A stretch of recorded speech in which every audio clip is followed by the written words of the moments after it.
आप सभी का हार्दिक स्वागत है टोटल फिलॉसफी यूट्यूब चैनल की इस गहन रहस्यमय और चेतना को झकझोर देने वाली यात्रा में। यह केवल एक ऑडियो नहीं है, यह समय, इतिहास, धर्म और मनुष्य की सोच के पार जाने का एक प्रयास है। और इस यात्रा की शुरुआत मैं आपसे एक ऐसे प्रश्न से करना चाहता हूं जिसे अगर आपने सच में महसूस कर लिया तो शायद आपके भीतर की सोच पहले जैसी कभी नहीं रहेगी। क्या सबसे बड़ा ज्ञान यह मान लेना हो सकता है कि हम वास्तव में कुछ भी पूरी तरह नहीं जानते? कल्पना कीजिए एक ऐसे अंधकार की जो डरावना नहीं है बल्कि इतना गहरा है कि वहां पहुंचकर आपकी बुद्धि चुप हो जाती है, आपके शब्द टूट जाते हैं और केवल अनुभव शेष रह जाता है।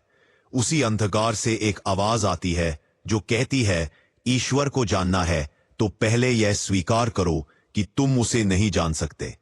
यही आवाज है उस रहस्यमय विचारक की जिसे इतिहास स्यूडो डायोनिसियस द एरियोपेजाइप के नाम से जानता है।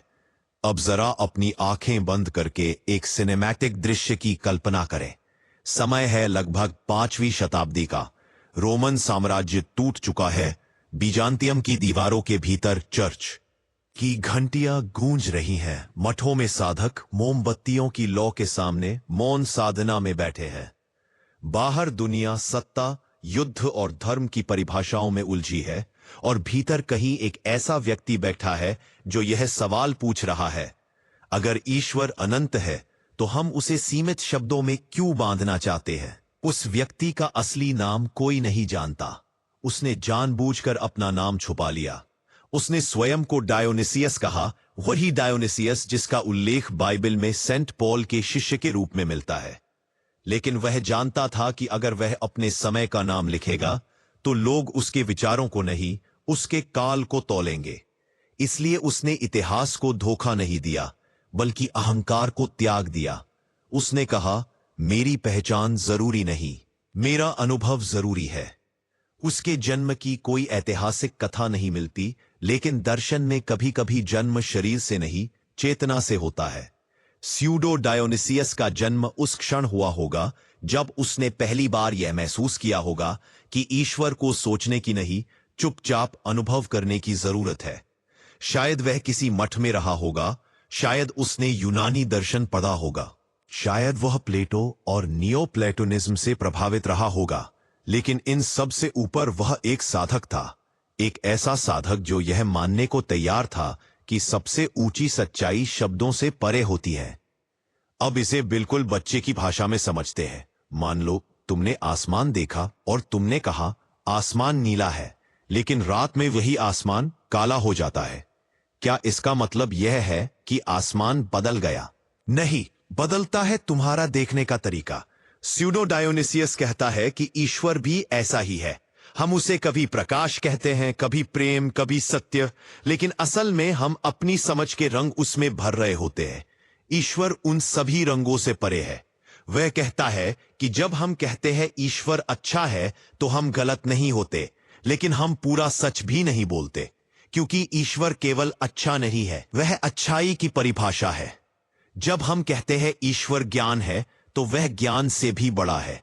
इसलिए सच्चा साधक वह नहीं जो बहुत कुछ बोलता है, बल्कि वह है जो सही समय पर चुप हो जाता है। यह विचार बहुत सरल लगता है, लेकिन इसके भीतर एक भूकंप छुपा है, क्योंकि यह हमारी पूरी धार्मिक और दार्शनिक सोच को उलट देता है। हम हमेशा यह सोचते हैं कि जितना ज्यादा जानेंगे उतना ईश्वर के पास पहुंचेंगे, लेकिन स्यूडो डायोनिसियस कहता है कभी कभी जानना ही सबसे बड़ी रुकावट बन जाता है। उसके अनुसार सृष्टि एक सीधी रेखा नहीं बल्कि प्रकाश का प्रवाह है। ईश्वर से एक दिव्य प्रकाश निकलता है जो अलग अलग स्तरों पर उतरता जाता है, जैसे सूरज की रोशनी सीधे आंखों में नहीं देखी जा सकती, लेकिन वही रोशनी बादलों, हवा और धरती के जरिए हमें जीवन देती है।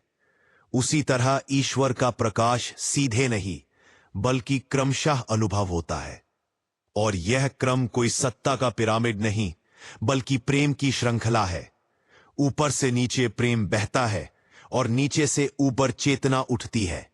यही कारण है कि स्यूडो डायोनिसियस के लिए दर्शन केवल सोच नहीं, साधना है।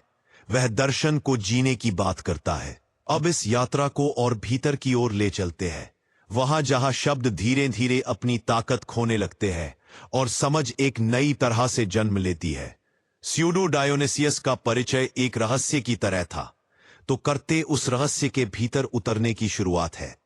स्यूडो डायोनिसियस के दर्शन का सबसे केंद्रीय विचार है नेगेटिव थियोलॉजी, जिसे वह स्वयं अपोफेटिक मार्ग कहता है। इस शब्द से डरने की जरूरत नहीं है, इसे बच्चे की भाषा में समझते हैं। मान लो तुमसे कोई पूछे हवा कैसी दिखती है, तुम कहोगे दिखती नहीं। फिर पूछे हवा का रंग क्या है, तुम कहोगे कोई रंग नहीं। फिर पूछे हवा की शक्ल क्या है, तुम कहोगे कोई शक्ल नहीं।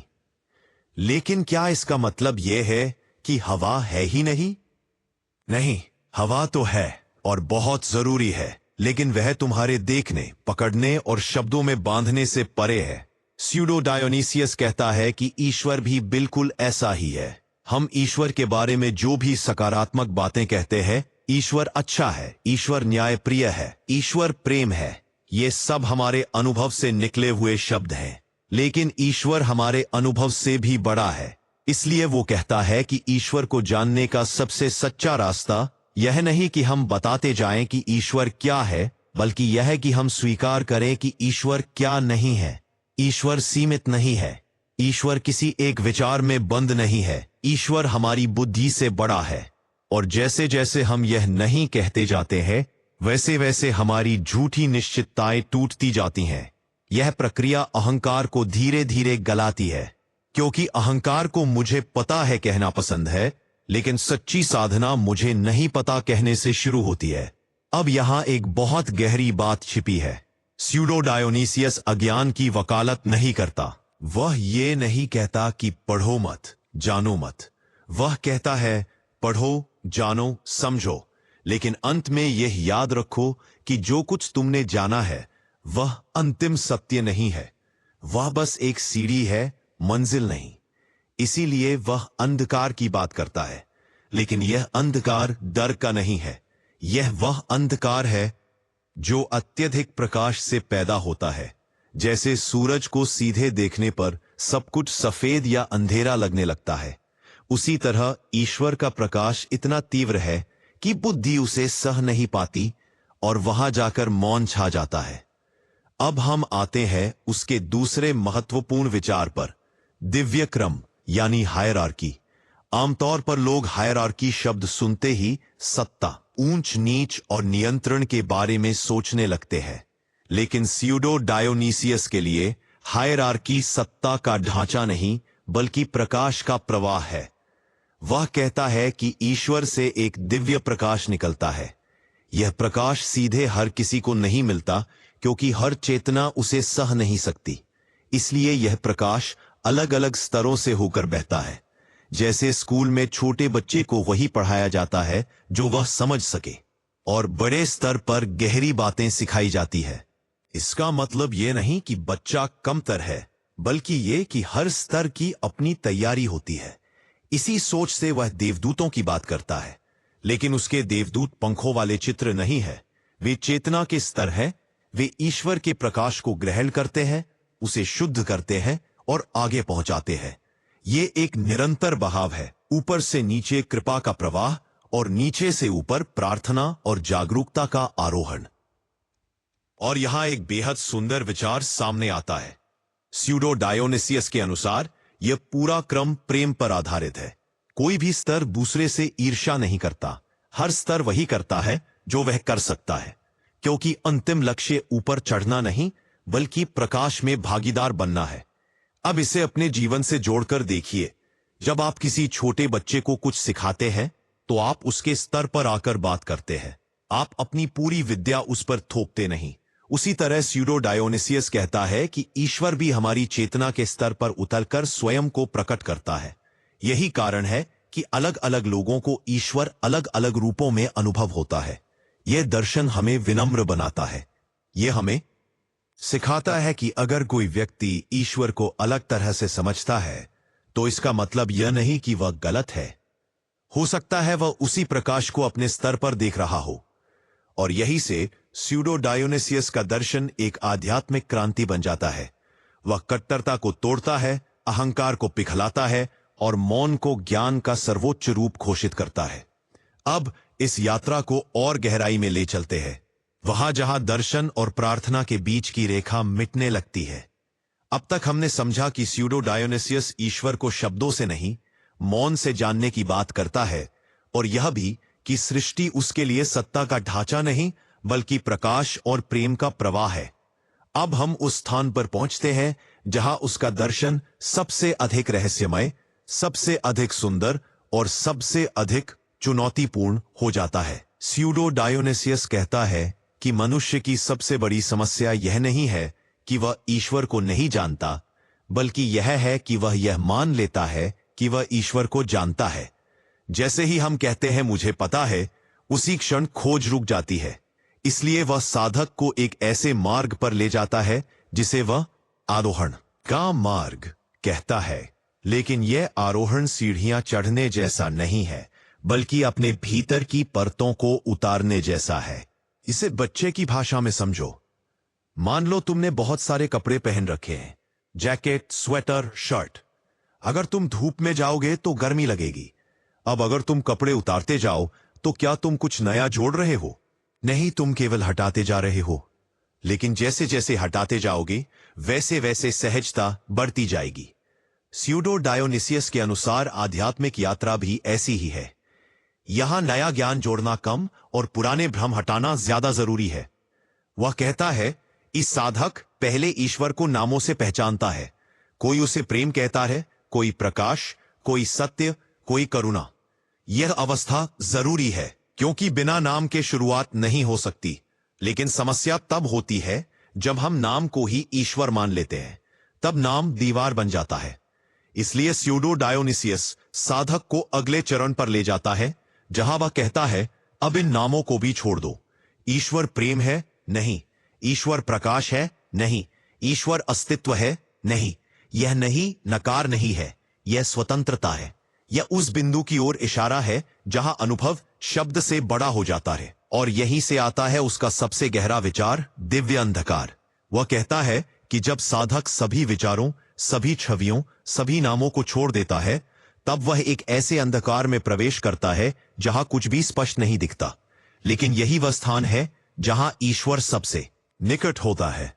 यह अंधकार अज्ञान का नहीं बल्कि अत्यधिक प्रकाश का अंधकार है। जरा इसे अपने अनुभव से जोड़कर देखो। जब तुम किसी बहुत गहरे भाव में होते हो, जैसे गहरा प्रेम, गहरा दुख या गहरी शांति, तब क्या तुम उसे शब्दों में ठीक ठीक बयान कर पाते हो? नहीं। शब्द वहां टूट जाते हैं, लेकिन अनुभव असली होता है। स्यूडो डायोनिसियस कहता है कि ईश्वर का अनुभव भी ऐसा ही है। अब यहां एक बहुत सूक्ष्म लेकिन शक्तिशाली बात सामने आती है। स्यूडो डायोनिसियस के लिए यह मार्ग केवल व्यक्तिगत नहीं है, पूरे समुदाय, पूरे चर्च और पूरे मानव समाज के लिए है। वह मानता है कि धार्मिक अनुष्ठान, प्रार्थनाएं और प्रतीक भी इसी कारण से होते हैं, ताकि मनुष्य धीरे धीरे उस सत्य के करीब आए जिसे वह सीधे सह नहीं सकता। वह कहता है कि प्रतीक झूठ नहीं होते, लेकिन वे अंतिम सत्य भी नहीं होते। वे पुल होते हैं। जैसे नदी पार करने के लिए पुल जरूरी है, लेकिन नदी पार करने के बाद पुल को सिर पर उठाकर घूमने की जरूरत नहीं होती। इसी तरह धार्मिक प्रतीकों का उद्देश्य हमें आगे ले जाना है, वहीं रोक देना नहीं। अब उसके देवदूतों के विचार को यहां और गहराई से समझते हैं। उसके अनुसार देवदूत वे चेतनाएं हैं जो ईश्वर के प्रकाश को सबसे पहले ग्रहण करती है। वे उस प्रकाश को सीधे मनुष्य तक नहीं भेजती, क्योंकि वह बहुत तीव्र होगा। वे उसे क्रमशः करुणा के साथ समझने योग्य बनाकर आगे बढ़ाती है। इसका अर्थ यह है कि स्यूडो डायोनिसियस के दर्शन में कोई भी स्तर निरर्थक नहीं है। यह सोच हमें सिखाती है कि हर व्यक्ति, हर अनुभव, हर अवस्था की अपनी भूमिका है। कोई भी आध्यात्मिक यात्रा अचानक शिखर पर नहीं पहुंचती। धैर्य, विनम्रता और मौन इस यात्रा के सबसे बड़े साधन हैं। और शायद यही कारण है कि स्यूडो डायोनिसियस स्वयं छाया में रहा। उसने अपने नाम को महत्व नहीं दिया, क्योंकि वह जानता था कि साधक का अहंकार सबसे बड़ी बाधा है। उसका पूरा दर्शन इस एक वाक्य में सिमट जाता है, ईश्वर को पाने के लिए स्वयं को छोटा करना पड़ता है। अब हम उस बिंदु पर पहुंचते हैं जहां स्यूडो डायोनिसियस का दर्शन केवल विचार नहीं रहता, बल्कि लिखे गए शब्दों के माध्यम से एक जीवित अनुभव बन जाता है। अब हम उसकी प्रमुख रचनाओं के भीतर उतरते हैं, लेकिन उन्हें किसी विद्वान की तरह नहीं, बल्कि बिल्कुल सरल बच्चे जैसी सहज भाषा में समझते हैं, ताकि दर्शन बोझ ना बने बल्कि भीतर उतर जाए। सबसे पहले आती है उसकी अत्यंत प्रसिद्ध कृति डिवाइन नेम्स। इस पुस्तक को समझने के लिए एक बहुत साधारण उदाहरण याद रखिए। मान लीजिए आपके पास एक ही व्यक्ति है। वही व्यक्ति किसी के लिए पिता है, किसी के लिए मित्र है, किसी के लिए शिक्षक है और किसी के लिए पुत्र। क्या ये सारे नाम झूठे हैं? नहीं, लेकिन क्या इनमें से कोई एक नाम उस व्यक्ति को पूरी तरह बयान कर देता है? नहीं। ठीक इसी तरह स्यूडो डायोनिसियस कहता है कि ईश्वर के भी कई नाम हैं, भलाई, प्रेम, सौंदर्य, सत्य, जीवन, प्रकाश। इसलिए दिए जाते हैं कि मनुष्य उस अनंत को थोड़ा सा समझ सके, लेकिन वह तुरंत चेतावनी देता है, इन नामों को पकड़कर मत बैठ जाना, क्योंकि जैसे ही तुम किसी नाम को अंतिम मान लेते हो, तुम ईश्वर को सीमित कर देते हो। ईश्वर भलाई है, लेकिन केवल भलाई नहीं। ईश्वर प्रेम है, लेकिन केवल वही नहीं जिसे तुम प्रेम कहते हो। वह हर नाम के साथ यह याद दिलाता है कि नाम एक संकेत है, ठिकाना नहीं। अब जरा बच्चे की तरह सोचो। जब तुम सूरज को देखते हो तो कहते हो यह चमकता है, लेकिन सूरज केवल चमकता नहीं, वह गर्मी देता है, जीवन देता है, ऊर्जा देता है, और फिर भी सूरज वह सब है जो तुम देख नहीं सकते। उसी तरह डिवाइन नेम्स हमें सिखाती है कि ईश्वर को समझने के लिए नाम जरूरी है, लेकिन ईश्वर उन नामों से परे है। इसके बाद आती है उसकी सबसे छोटी लेकिन सबसे गहरी पुस्तक, मिस्टिको थियोलॉजी। यह पुस्तक आकार में छोटी है, लेकिन इसका प्रभाव समुद्र जैसा है। इसमें स्यूडो डायोनिसियस साधक को एक सीधी लेकिन कठिन यात्रा पर ले जाता है। वह कहता है, अब समय आ गया है कि तुम हर नाम, हर विचार, हर कल्पना को छोड़ दो, यहां तक कि ईश्वर की कल्पना भी। वह साधक से कहता है, जब तक तुम ईश्वर के बारे में सोच रहे हो, तब तक तुम ईश्वर तक नहीं पहुंचे हो, क्योंकि सोचने वाला और सोचा गया दोनों अलग है। ईश्वर के अनुभव में यह दूरी मिट जाती है। इसलिए वह साधक को एक ऐसे अंधकार में प्रवेश करने को कहता है जहां कोई विचार नहीं, कोई छवि नहीं, कोई भाषा नहीं। यह अंधकार डराने वाला नहीं है। यह वही अंधकार है जैसा मां के गर्भ में होता है, शांत, सुरक्षित, पूर्ण। यहां साधक कुछ करता नहीं है, बस होता है। और यही मिस्टिकल थियोलॉजी का सबसे बड़ा संदेश है। ईश्वर को पाने के लिए प्रयास से ज्यादा समर्पण चाहिए। अब उसकी एक और महत्वपूर्ण रचना की ओर चलते हैं, सेलेस्टियल हायरार्की और एक्लेसियास्टिकल हायरार्की। इन पुस्तकों में वह देवदूतों और धार्मिक व्यवस्थाओं की बात करता है, लेकिन जैसा पहले कहा गया, यह सत्ता की किताबें नहीं है, ये चेतना की किताबें हैं। वह बताता है कि देवदूतों के 9 स्तर हैं, लेकिन इन स्तरों का उद्देश्य ऊंच नीच दिखाना नहीं, बल्कि यह समझाना है कि ईश्वर का प्रकाश अलग अलग चेतनाओं द्वारा अलग अलग रूप में ग्रहण किया जाता है। यह वैसा ही है जैसे एक ही संगीत को कोई बच्चा धुन की तरह सुनता है, कोई संगीतकार संरचना की तरह, और कोई साधक उसे मौन की तरह अनुभव करता है। इसी तरह इक्लेसियास्टिकल हायरार्की में वह धार्मिक अनुष्ठानों में संस्कारों और प्रार्थनाओं की बात करता है। वह कहता है कि यह सब मनुष्य को धीरे धीरे तैयार करने के साधन है। यह अंतिम लक्ष्य नहीं है, लेकिन इनके बिना यात्रा शुरू भी नहीं हो सकती। यहां स्यूडो डायोनिसियस हमें एक बहुत संतुलित दृष्टि देता है। वह न तो परंपरा को पूरी तरह खारिज करता है और न ही उसे अंतिम सत्य मानता है। वह कहता है, परंपरा का उपयोग करो, लेकिन उसमें उलझो मत। अनुष्ठान करो, लेकिन उन्हें पकड़कर मत बैठ जाओ, क्योंकि जिस दिन साधन ही मंजिल बन जाता है, उसी दिन यात्रा रुक जाती है। उसकी सभी पुस्तकों के भीतर एक ही धड़कन सुनाई देती है, विनम्रता। वह बार बार यह याद दिलाता है कि ईश्वर को समझने के लिए बुद्धि को झुकना पड़ता है। यह झुकना कमजोरी नहीं, बल्कि सबसे बड़ी शक्ति है। अब ये यात्रा अपने अंतिम लेकिन सबसे गहरे मोड़ पर पहुंचती है। अब तक हमने स्यूडो डायोनीसियस के जीवन रहस्य, उसके दर्शन, उसके मौन, उसकी पुस्तकों और उसके आध्यात्मिक मार्ग को समझा। अब हम ये देखते हैं कि ये रहस्यमय विचारक केवल अपने समय तक सीमित नहीं रहा, बल्कि कैसे उसकी सोच आने वाली सदियों की चेतना में घुलती चली गई और कैसे वो आज भी हमारे भीतर सवाल पैदा करता है। स्यूडो डायोनीसियस की सबसे बड़ी शक्ति ये थी कि उसने दर्शन और भक्ति, सोच और प्रार्थना, बुद्धि और मौन, इन सब के बीच की दीवार गिरा दी। उसके बाद आने वाले कई महान विचारक सीधे या परोक्ष रूप से उसी धारा में बहते चले गए। मैक्सिमस द कन्फेसर ने उसके विचारों को आगे बढ़ाया और उन्हें और गहराई दी। मध्यकाल में थॉमस एक्विनस जैसे महान दार्शनिक ने भी उसके ग्रंथों को गंभीरता से पढ़ा और ये स्वीकार किया कि ईश्वर के बारे में सबसे सच्ची बात वही है जो हम नहीं कह सकते। धीरे धीरे उसका प्रभाव केवल ईसाई धर्म तक सीमित नहीं रहा। रहस्यवादी परंपराओं में, चाहे वह पूर्व हो या पश्चिम, एक समान स्वर सुनाई देने लगा। ईश्वर शब्दों से परे है। सूफी संतों का मौन, उपनिषदों का नेति नेति, बौद्ध ज्ञान की शून्यता, इन सब के साथ स्यूडो डायोनीसियस की सोच एक अदृश्य संवाद करती हुई दिखाई देती है। जैसे अलग अलग रास्ते हों, लेकिन पहाड़ एक ही हो। अब जरा अपने भीतर झांक कर देखिए। हम एक ऐसे समय में जी रहे हैं जहां हर किसी के पास उत्तर है, हर कोई निश्चित है, हर कोई कह रहा है मैं सही हूं। ऐसे समय में स्यूडो डायोनीसियस की आवाज एक फुसफुसाहट की तरह आती है। क्या तुम सच में जानते हो या बस मान बैठे हो कि जानते हो? क्या तुम्हारा ज्ञान तुम्हें विनम्र बनाता है या कठोर? उसका दर्शन हमें यह सिखाता है कि आध्यात्मिकता का मतलब ऊंचा दिखना नहीं, बल्कि गहराई में उतरना है। इसका मतलब दूसरों को गलत साबित करना नहीं, बल्कि स्वयं को खाली करना है।